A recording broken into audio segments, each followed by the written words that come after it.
मैं इसलिए ये कहना चाहती हूँ, 1 साल से मणिपुर जल रहा है, लेकिन 1 साल से देश के प्राइम मिनिस्टर को वक्त नहीं है कि वो मणिपुर में जाए। मणिपुर हमारे देश का हिस्सा है। गरीब आदमी रोजी रोटी, कपड़ा, स्वास्थ्य, जो ट्रांसपोर्ट है उसके लिए दिन ब दिन तकलीफ सहता है, और अमीरों के लिए, दोस्तों के लिए मुनाफे के फायदे बनाए जाते हैं, उनके लिए कॉन्ट्रैक्ट बनाए जाते हैं। ये आजकल हम देख रहे हैं। अगर लाल आंख दिखानी है, सर्जिकल स्ट्राइक करना है, 56 इंच की छाती है, तो आप बांग्लादेश में जो परिस्थितियां हुई है उसका भी आप जिम्मेदारी लो और उसको कैसे बंद कर सकते हैं, उसके लिए भी आपको आने वाले दिनों में काम करना पड़ेगा। परिवार नियोजन की शस्त्रक्रिया के लिए कुछ महिलाएं गई थी। शस्त्रक्रिया होने के बाद सन्मान्य सभापति महोदय, उनके लिए पर्याप्त बेड की व्यवस्था पर नहीं थी। 43 महिलाएं ठंडी में जमीन पे सोई थी। यही हमारे राज्य की लाडली बहन योजना है क्या? मैं भी यहाँ से ये पूछना चाहती हूँ सन्मान्य सभापति महोदय। उत्तर प्रदेश में मैंने देखा आईसीयू में बच्चे झुलस के मर गए, जल के मर गए। मैडम सुश्री वर्षा गायकवाड़ जी। सभापति महोदय, मुझे डिमांड्स फॉर ग्रांट्स पे बोलने का मौका दिया, इसलिए मैं आपका धन्यवाद व्यक्त करती हूँ।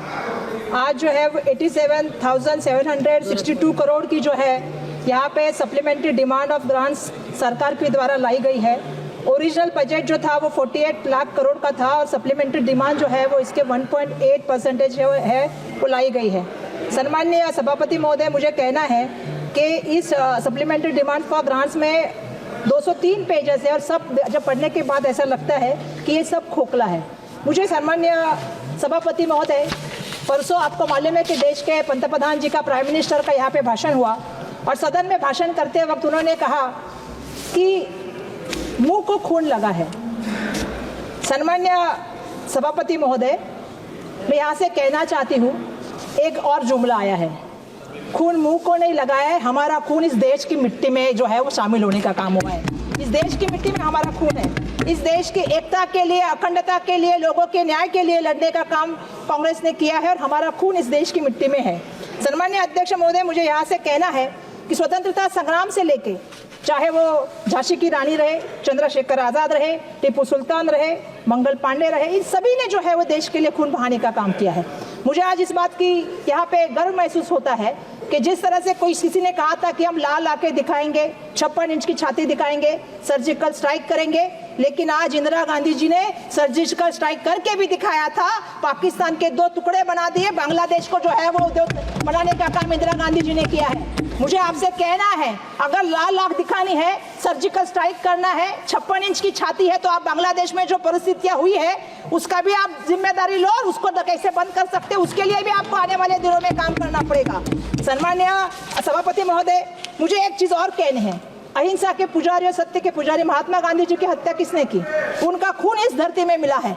सन्मान्य सभापति महोदय, जिन्होंने उनका खून किया, उनके कुछ लोग पुतले बनाते हैं, उनकी जयंती जो है उसको मनाने का काम करते हैं। ये सबसे बड़ी गलत बात है। सन्मान्य सभापति महोदय, जो फोटो भी आया था उनके सपोर्ट में जो लोग कटहरे में खड़े थे, वो किसके फोटो थे वो भी देश ने देखा है, देश सब जानता है। सन्मान्य सभापति महोदय, हमने देखा है कि देश में शांति रहनी चाहिए, तमिलनाडु में शांति रहनी चाहिए, श्रीलंका में शांति रहनी चाहिए, इसलिए ट्रूप भेजने का काम स्वर्गीय राजीव गांधी जी ने किया था। देश में अमन रहना चाहिए, ये उनकी भूमिका थी। वो खुद वहां पे शांति का संदेश लेके गए थे। मैं इसलिए ये कहना चाहती हूँ, 1 साल से मणिपुर जल रहा है, लेकिन 1 साल से देश के प्राइम मिनिस्टर को वक्त नहीं है कि वो मणिपुर में जाए। मणिपुर हमारे देश का हिस्सा है। आज वहाँ के लोग यहाँ पे आके बात करते हैं, वहाँ के लोग वहाँ के गुहार लगाते हैं, लेकिन देश के प्राइम मिनिस्टर के पास वहां जाने के लिए टाइम नहीं। सन्मान्य अध्यक्ष महोदय, मैं आपसे और भी एक बात कहना चाहती हूँ। लोकसभा के इलेक्शन के वक्त देश के प्राइम मिनिस्टर प्रचार के लिए मुंबई में आए। जिस रास्ते से चले उसके 2 दिन पहले मुंबई में घाटकोपर में घटना हुई थी, उसमें कुछ लोग घायल हुए थे। बाजू में अस्पताल था, राजवाड़ी अस्पताल, लेकिन देश के प्राइम मिनिस्टर घायलों को देखने नहीं गए, मृतकों की फैमिली को मिलने नहीं गए। इतनी संवेदना देश के प्राइम मिनिस्टर के लिए में है, लोगों के लिए। तो हम सन्मान्य अध्यक्ष महोदय, मैं आपसे कहना चाहती हूँ कि परम पूजनीय मानव भारत रत्न डॉक्टर बाबा साहब अम्बेडकर जी ने 1938 में बॉम्बे लेजिस्लेटिव असेंबली के बजट भाषण में कहा था, जो मैं यहाँ पे कहना चाहती हूँ सन्माननीय सभापति महोदय। एक अमीर आदमी सरकार के स्वाधीन या आत्मनिर्भर होने की जोखिम उठा सकता है, ये मैं ये जानबूझ के कहना चाहती हूँ सन्माननीय सभापति महोदय। यह गरीब ही है जो चाहता है कि सरकार उसकी सहायता करे। यह गरीब ही है जिसे अधिक सेवा की जरूरत है। ये बाबा साहब ने कहा है और ये सत्य परिस्थिति भारत के बारे में उन्होंने कहने का काम किया है। लेकिन दुर्भाग्यवश आज मैं देख रही हूँ सम्मान्य सभापति महोदय कि आज उल्टी परिस्थितियां है। गरीब आदमी जो है वो संघर्ष कर रहा है और अमीर मित्रों को देश में फायदा देने का काम चल रहा है। गरीब आदमी रोजी रोटी, कपड़ा, स्वास्थ्य, जो ट्रांसपोर्ट है उसके लिए दिन ब दिन तकलीफ सहता है और अमीरों के लिए, दोस्तों के लिए मुनाफे के फायदे बनाए जाते हैं, उनके लिए कॉन्ट्रैक्ट बनाए जाते हैं। ये आजकल हम देख रहे हैं। सम्मान्य सभापति महोदय, मैं यहाँ पे सप्लीमेंट्री ग्रांट्स फॉर डिमांड के नंबर 42 पे बात करना चाहती हूँ। ट्रांसफर फॉर स्टेट, इस मुद्दे से मैं शुरुआत करना चाहूंगी। सम्मान्य सभापति महोदय, प्राथमिक स्वास्थ्य के लिए मैं बात करना चाहूंगी। मैंने देखा सम्मान्य सभापति महोदय, पिछले हफ्ते में मैंने महाराष्ट्र में घटना देखी जो दिल दहलाने वाली थी। घटना कहाँ हुई थी सम्मान्य सभापति महोदय? घटना हिंगोली के एक सरकारी अस्पताल में हुई थी, जहां पे सम्मान्य सभापति महोदय परिवार नियोजन की शस्त्रक्रिया के लिए कुछ महिलाएं गई थी। शस्त्रक्रिया होने के बाद सम्मान्य सभापति महोदय, उनके लिए पर्याप्त बेड की व्यवस्था पर नहीं थी।